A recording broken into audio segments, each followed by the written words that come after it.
Bom dia, alunos da segunda série do ensino médio. Nossa aula 1 de lógica. Vocês observam no quadro que nós temos aí uma linguagem precisa, né? Mas primeiro nós iremos saber o que é lógica. Não podemos esquecer que a lógica matemática é uma sub-área, tá? Que desdobra-se na análise das proposições, ou seja, dos argumentos, a fim de verificar se uma afirmação ela é verdadeira ou falsa. E nós temos o seguinte, entre as suas aplicações, onde que eu posso aplicar a lógica matemática?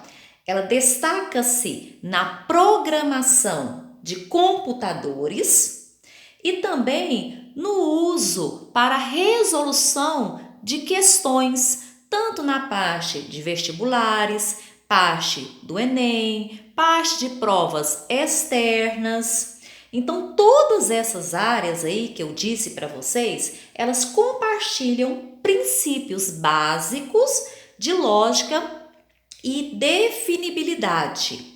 Aí no quadro, vocês conseguem visualizar a linguagem precisa.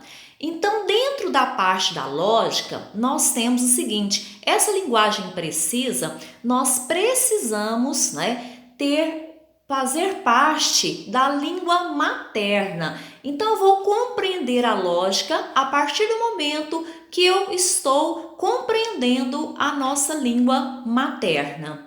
Então, tem que ser uma linguagem precisa, ou verdadeiro ou falso. E nós temos também os argumentos. Então, nós vamos ter que ter argumentos. Será que esses argumentos são válidos ou não? Será que eles são argumentos verdadeiros ou falsos? O que argumento nós estamos no momento? Nós temos também a lógica formal. Mas o que seria esse objetivo da lógica formal? A lógica formal, ela serve para clarear os nossos pensamentos. Então, ela vem para nos ajudar a entender, os problemas que encontramos dentro da parte matemática. Ela vai ajudar também a evitar erros de raciocínio. Nós não podemos esquecer. Então, além de clarear, os nossos pensamentos, ela vai ajudar a evitar erros de raciocínio. E além de evitar erros, para que mais que essa lógica formal serve?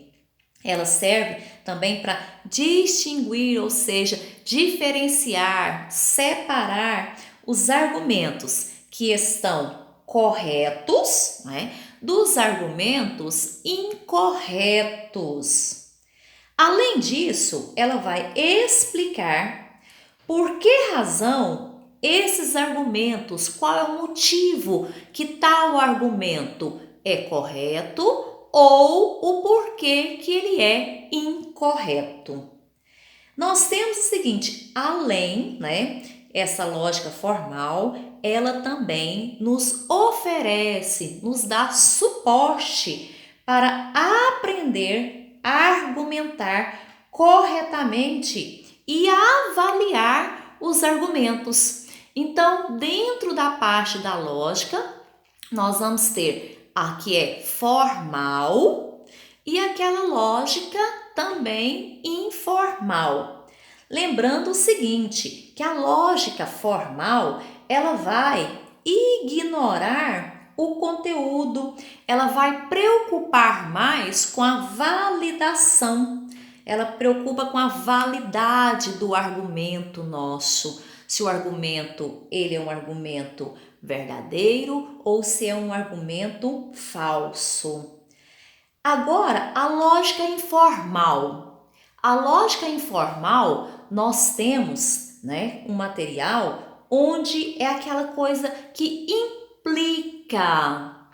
Ah, mas o que é isso, professor? O que seria essa parte de uma coisa que implica a outra? Então, nós temos o seguinte, por exemplo, se eu falo assim, eu sou mineira, então isso implica que eu sou brasileira, né? Agora, se eu falo o seguinte, eu sou brasileira, será que automaticamente isso implica que eu seja mineira? Não. Então nós temos que ter cuidado nessa parte aí. Nós temos também o seguinte, se eu falo o seguinte, olha, X, ele é um número negativo. Então isso implica que o nosso X, quando eu elevar ao quadrado, o resultado dele será um número positivo. Tudo bem? Então, verdade, esse argumento que eu usei. Mas se eu falo o seguinte, que todo X que eu elevar ao quadrado, todo número que eu elevar ao quadrado, que ele for positivo, será que ele implica em ser negativo? De modo algum. Isso é algo incorreto. Claro, nós temos também, dentro da lógica, podemos utilizar apenas números? Não, nós não vamos utilizar apenas valores numéricos. Então, nós temos que analisar determinados argumentos, tá? Então, nesse material aí, eu vou postar para vocês esse vídeo no GR8. Além também, durante a semana, eu vou disponibilizar os slides com todas as explicações para que nós possamos, semana que vem, realizar uma atividade, tá ok? Muito obrigada!